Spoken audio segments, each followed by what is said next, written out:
Welcome. We're living at a time like no other on planet Earth. Spiritual, physical, metaphysical, insights, wisdom, challenges. We're more connected by technology and less connected to each other. We're all seeking answers, and we're often too busy to listen for the truth. Her story and his story and our story.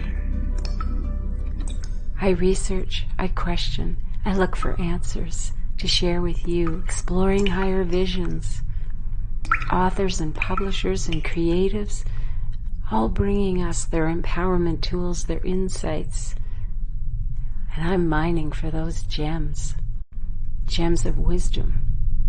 In these podcasts, we'll delve into the tears of sorrow, joy, awe, anger and overwhelm, the challenges, the triumphs of life.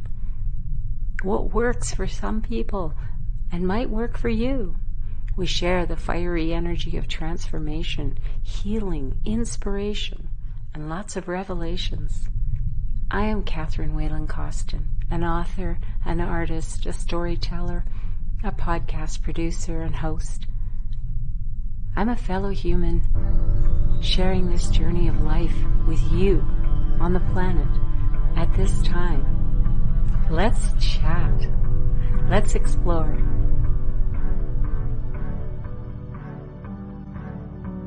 In my readings, I always took a look at, when people come to me for questions, I always like, look at this side and look at that side so they can make a decision. It's not for me to say. Sometimes I will say, well, look better if you did this, but I know this. People will always do what they want to do. Yeah. No matter what you say and do. That's the free will planet, right? And that's what's so silly about why would we be given free will and power? We have our own, and then turn to someone else who's going to save us, or trying to, like you said, make sense of it by citing something in a religious text, like, oh, this is end times, and this is how many times they've said end times, and people getting ready and giving up their life, stopping living, so that not creating and just hunkering down and waiting for someone to come and get them. I think the good news now is that a lot of people are beginning to look at alternatives because they're not willing to just go along with the basic agendas. And it is a little frightening because we haven't lived in a society which basically says if you don't, we have, like, some people have gone off to jail because they robbed or they did this or did that. But now there's talk about if you don't do as you're told, then you're going to pay. And that's already happened in this last couple of years, where people who haven't done what they were told have had to go through hardships. But you know what, Norma? In truth, to different degrees, we've always lived like that.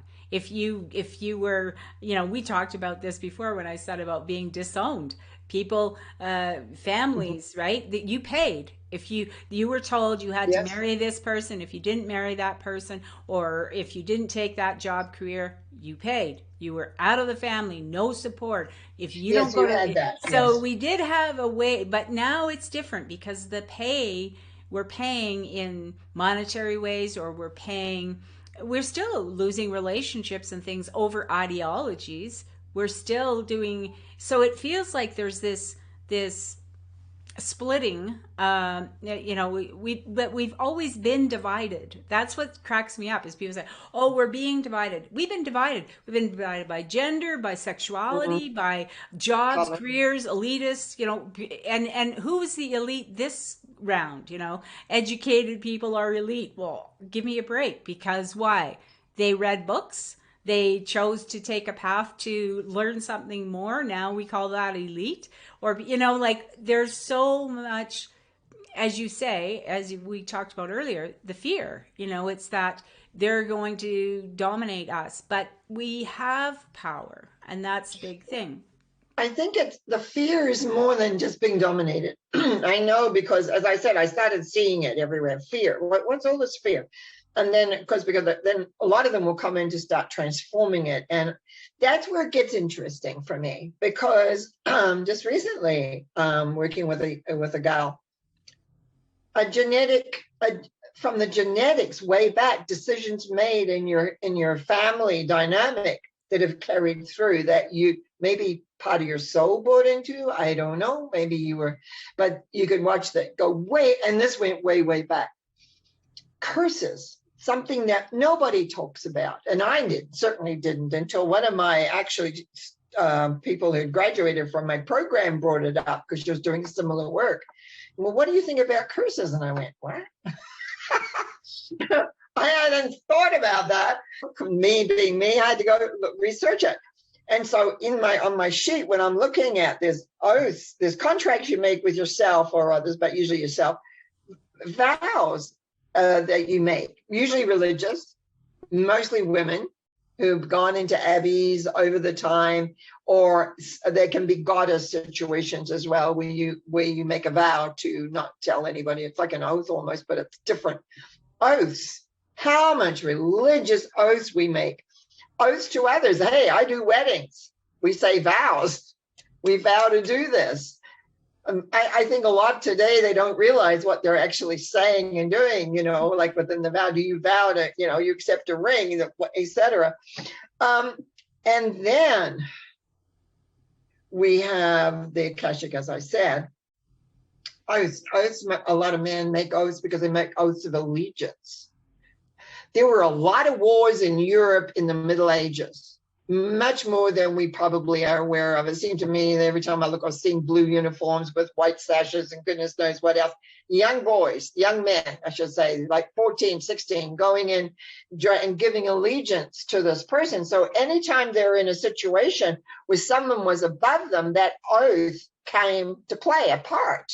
Yes. Like people don't realize we may be here now, but we've got history in the soul. And we're not talking about future times either, because that plays a part, but we'll get into that. That's another little story. And then we have, as I said, the Akashic Records where we're written in. Now, some books, when I open them up, they're this thick. Other ones are this thick. Wow. And I've worked really hard to reduce mine. Well, and I think that's the beauty of, and the reason I wanted to talk to you is because you're doing this work, and thankfully you're still doing this work. You have a body of work that's, on your YouTube channel, you've got your Norma Talks, you do the tarot monthly. I do a Sunday Thought, yeah. I got 3 shows now. Yeah, and then you have the mental mind treatments, which is another one. I want to get to that, but before we get to that, this is a question that came to me yesterday, and I just thought, who better to ask this than Norma? And it is this, because I know I think it's your book about ghosts, you talked about ley lines, and sometimes where things have happened that area will have some earthbound spirits or spirits with a kind of a lower vibration are attracted to certain areas and so forth. So I'm thinking about, and you mentioned about the shaking of the earth kind of thing, and I'm thinking, hey, if we are collectively, and there's been some, I don't know if it's heart math or that actually monitors the vibration of the planet and the collective over certain things. Right. Like when Lady Diana died, that affected the collective in a huge way. So I'm thinking, if we've got a lot of people focusing on raising the vibration, right, raising their vibration, which is affecting the collective, would those earthbound spirits become agitated by the fact that maybe just the vibration difference that would be maybe agitate them, but also the food supply, so to speak, where they're being attracted to certain people's addictions and all that stuff?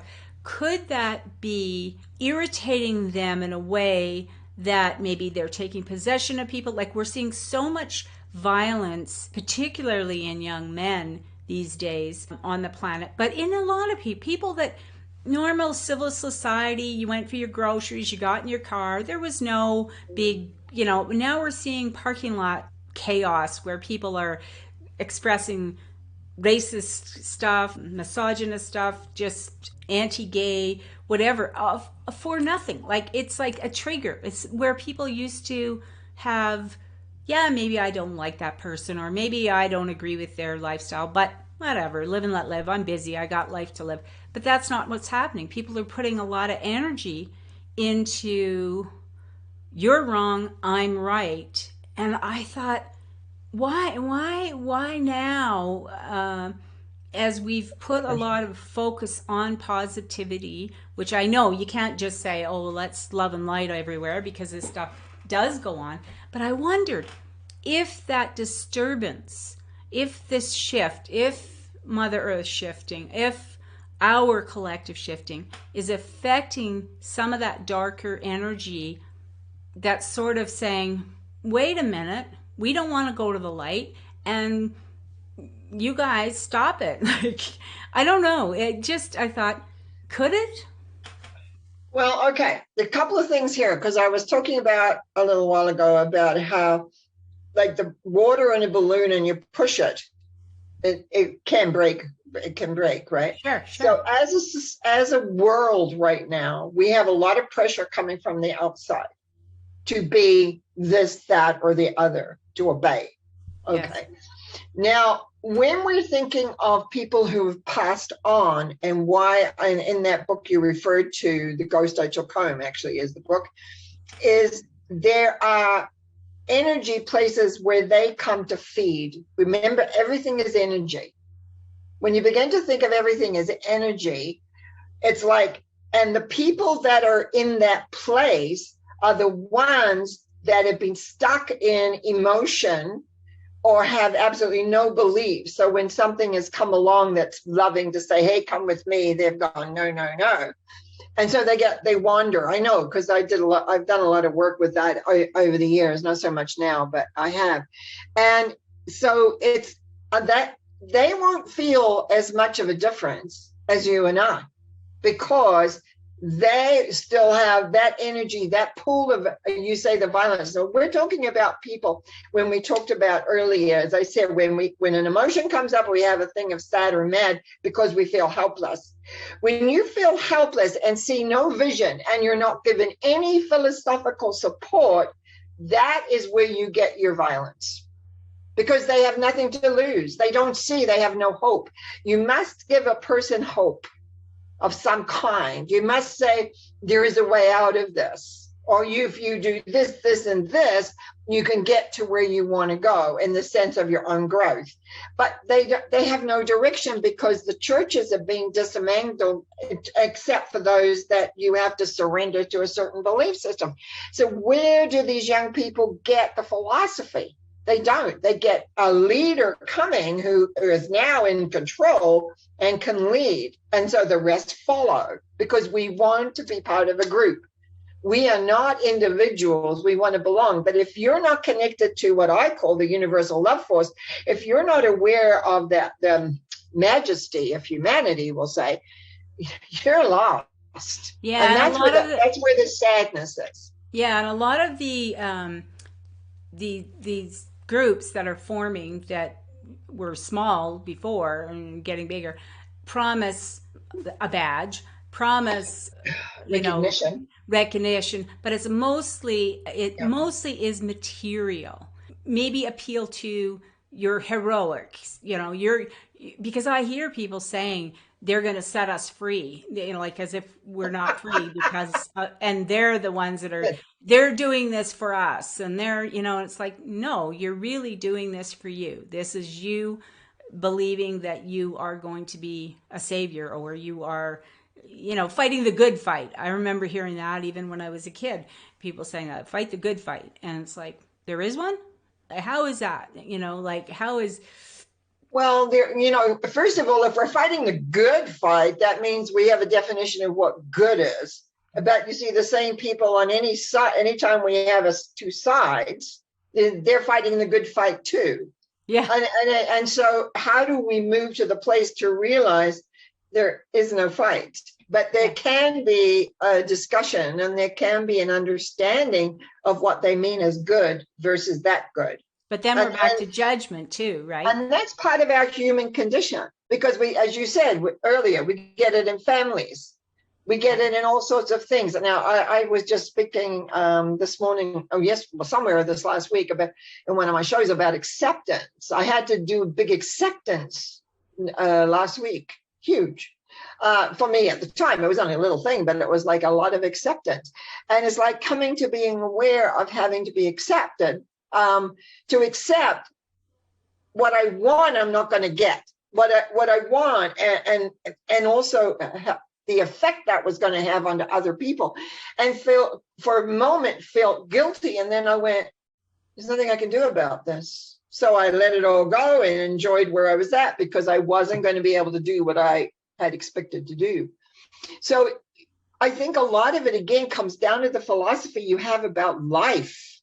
Yeah, and a certain maturity too, to be able to accept, like, that does take a certain level of maturity to accept that I can't change this, and that I'm not a failure because of it, that I'm, to let go of the judgment and all of those things. And it really does require, I mean, that to me is what, if there's anything needed in our world, is more teachers that are grounded and aware that there's something more than the physicality. Yeah, unfortunately, I think at this point of time, we're probably, well, some are, but there's some people that are really good leaders that I really am respecting.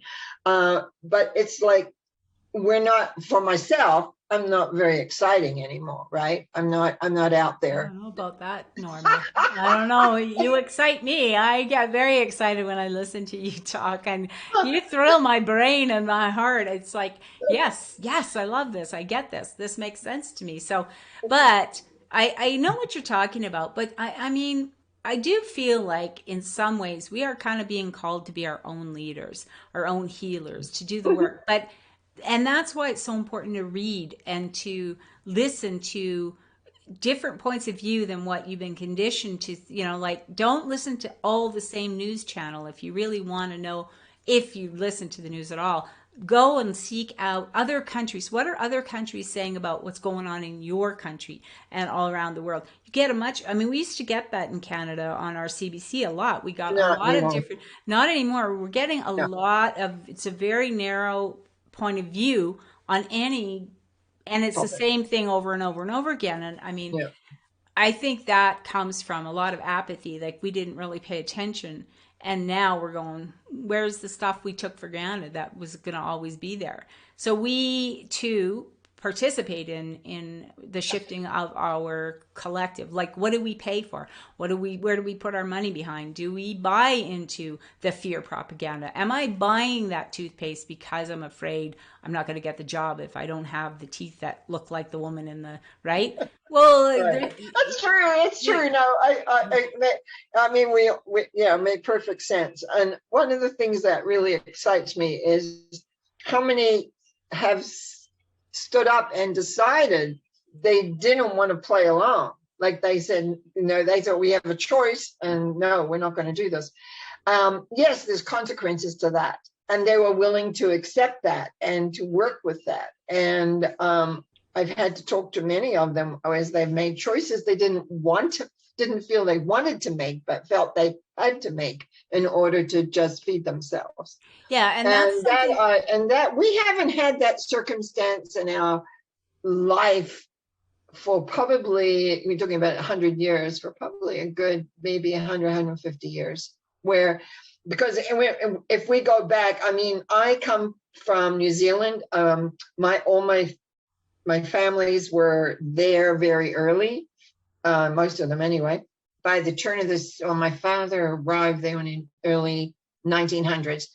But I heard the stories of what was going on back in England, where my great-grandfather, interestingly enough, was a very highly skilled in the cotton mills where they got the cotton from the US. The US had a war. He didn't have a job, no cotton.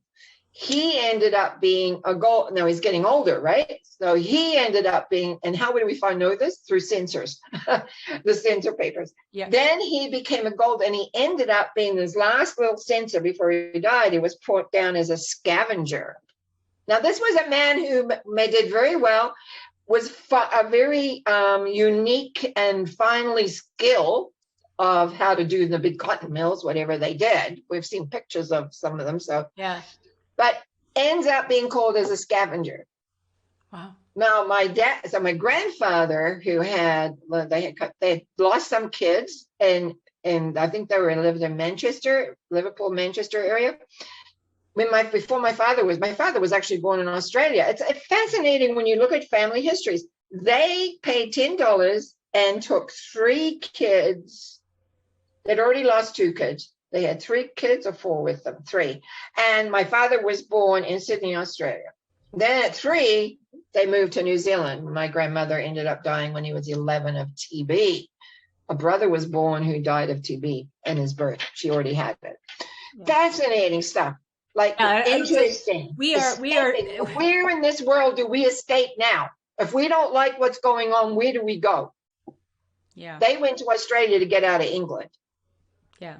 And some came to North America to get out of Europe. But they took the thing that cracks me up about it is a lot of the stuff that they said they were leaving Europe for, they recreated here. So except now the guys that were a little lower on the elite totem pole elevated themselves to the top and had a lot of serfs. So, we recreate these things. But there's only one thing I'd like to say that I've really been looking at was that people do not look at history.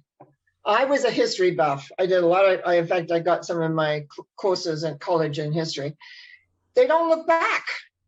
We keep repeating the same mistake. I'm going to say mistakes because they didn't work. Yeah.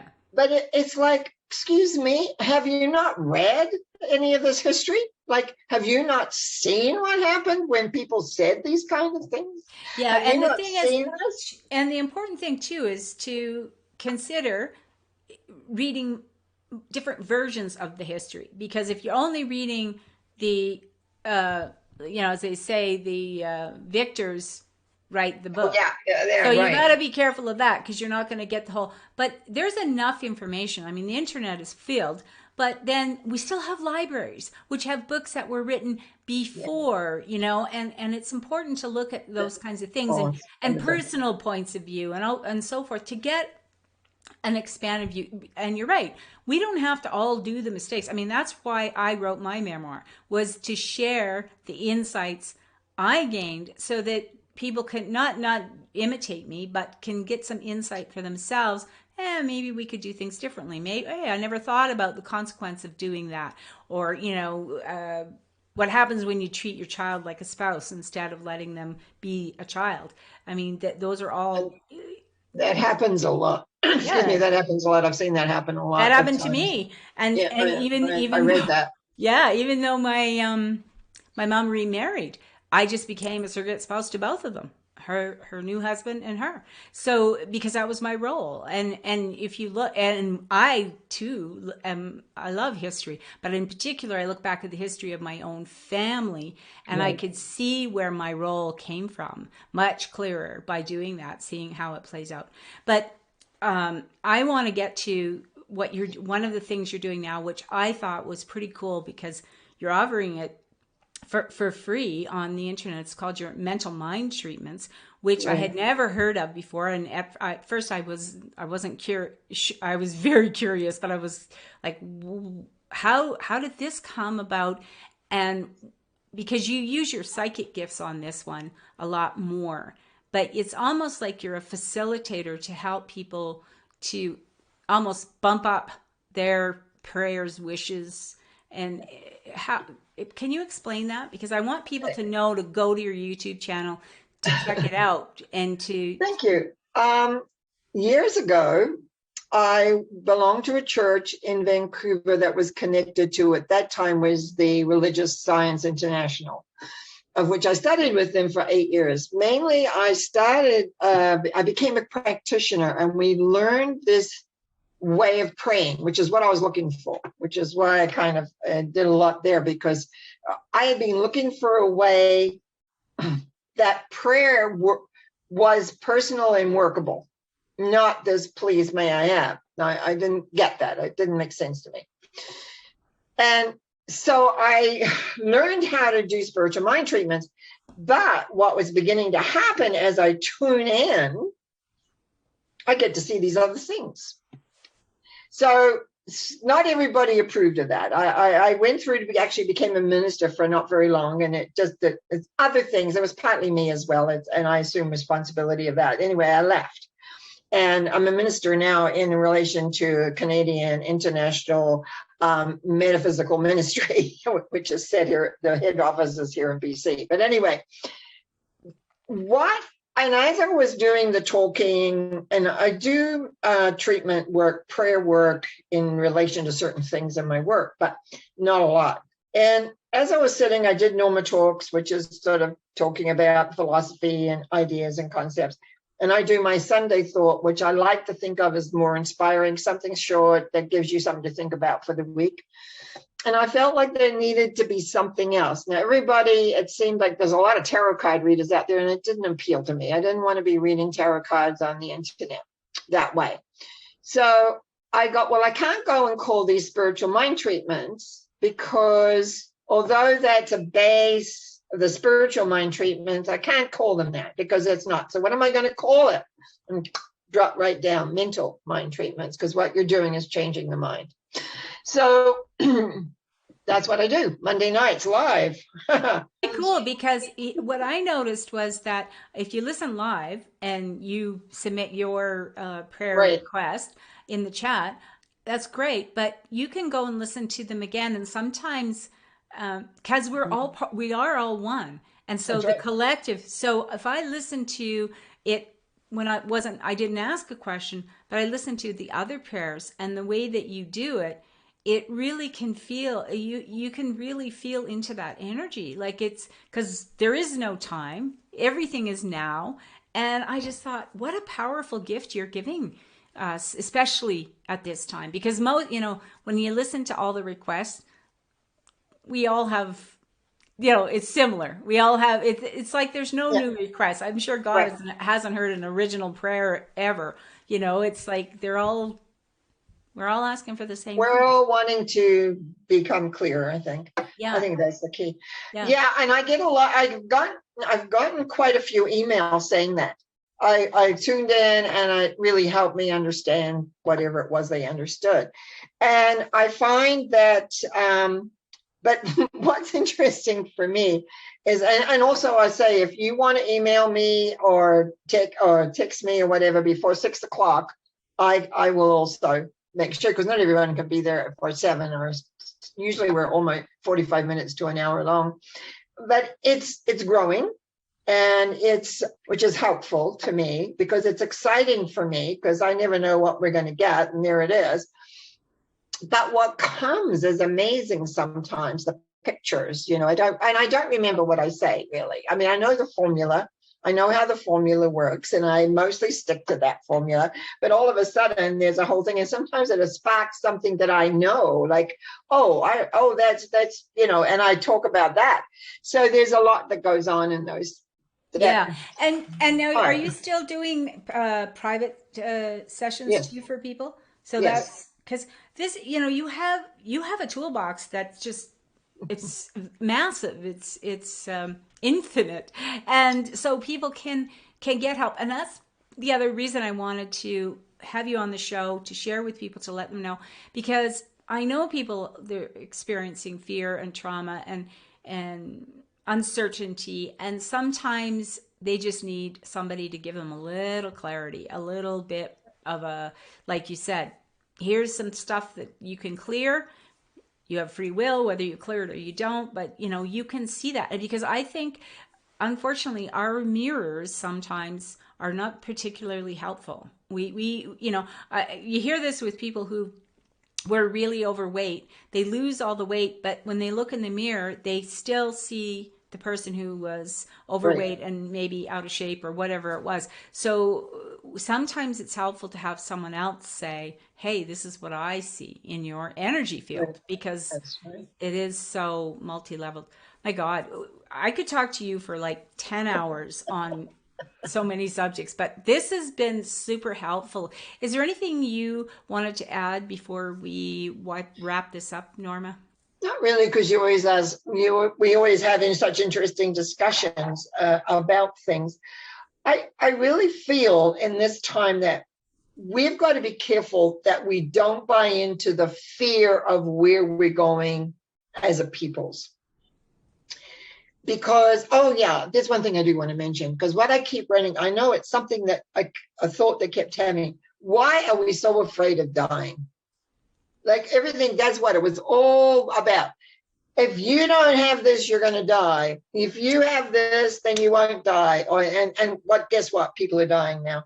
So now, but what I'm saying is that we all are going to die. I had to smile to myself, because when I was little, I was born to older parents who were younger in their families. There were people dying all the time. It was kind of natural. I had to say this too. I said this to my mom's doctor and a nurse caregiver who was just neurotic about, like, my mom was getting up there. She had a life of a chronic illness. She was ready to go, but she still was smoking. And this nurse, her mother or somebody in her family died from smoking or whatever. And so she was just adamant that my mother shouldn't smoke. And she's trying to tell me, your mother is doing, and I'm like, you do realize there's only one way off this planet, right? Like, and she was just like horrified that I wouldn't get up on that bandwagon and berate my mother for something that she was promoted to do when she was a young girl. She liked doing it. She was a widow twice. She wanted to smoke. And I just, so what? So leave her alone. I mean, do you think she doesn't know she's going to die? Like, come off it. We're all going to die. That's the first thing to accept. The moment we take a breath, we do not know how long our lifespan is. I have a rough idea because of my genetics and my family, because there's been so many of them. I know roughly when that 10 usually terminates. So, but the thing is, I went out to learn about how dying works, because I was one of these that always had to have a map. Yeah. And, and because that controlling, scared, fear, what is it? But I learned. And how did I learn? Is through the past life regression work. Regressing people, finding what happened when they went to leave a body in another time period. What was their decisions? What were their guilts? What were their regrets? What strong emotions did they have? What happened? Did something come for them? Was it a life? Was it a person? What was it? And that'd be interesting, because once you realize, like in a past life regression, you feel it, you've had another life, all of a sudden that would be liberating on its own. But the other part of it is, there are people who are afraid of dying, but there's a lot of people who are afraid of living. They are just really, and that is, again, but it's still, it all comes back to the same thing. I'm afraid to live because if I do it, I'll make a mistake. And I'll either die, or I'll be shamed, or I'll be, whatever. That's why we need mental mind treatments, because that mind is a funny thing. Oh, I had to use them many, many times in my life, believe me, because I'm a person who screwed up in personal relationships and professional relationships. I was one that screwed up. Well done. Well done, sister. Well done. Because if you hadn't, you wouldn't be bringing us the wisdom you are today. That's what I say. Well done. I don't want to. True. Who wants to talk to somebody who got it all right? I mean, I never have, but if you were to meet somebody 100 years old, Ooh, that's scary. I took every. I don't think I want to go there. Because I know I've seen that energy. I've seen that energy when they're, we're right. Oh my, yes, right. And anyway, oh my gosh. It's been great. This has been really fun. Thank you so much, Norma. I will let everyone know to go to your website, normacowie.com, and then your YouTube channel, everything. I'll put all the links on the video. Thank you. Anytime, let me know. I'm always pleased to sit down and have a talk. Thank you, Norma. This has been great. And thank you so much for joining us. That was a great chat with Norma Cowie, as always, and I'm grateful for her time and her wisdom and her sharing with us. And I hope you enjoyed it too. Please comment in the comment below if you're on YouTube. Let me know what you thought. Like, share, subscribe, help me grow the channel. Thanks so much, and have an awesome day. Take care. Thank you for joining me today. Thank you for subscribing or following, liking, and sharing the podcast. It helps me grow this channel and hopefully reaches more people with an empowering message. It's always nice to know there is wisdom out there and you can tap into it. Visit the website for more information on how to be a guest, see the guest list and future shows and topics. And while you're there, I invite you to browse my acrylic art pieces on canvas and wood. They make an amazing home decor, high vibe art. And you'll also find the link to my storefront for luxurious women's fashions and home decor, created and designed by me with my art and manufactured in Montreal, Canada by Le Galeriste. It is an awesome time to be on the planet and have these choices. So I invite you to explore and see if there is something there for you. Until next time, take care.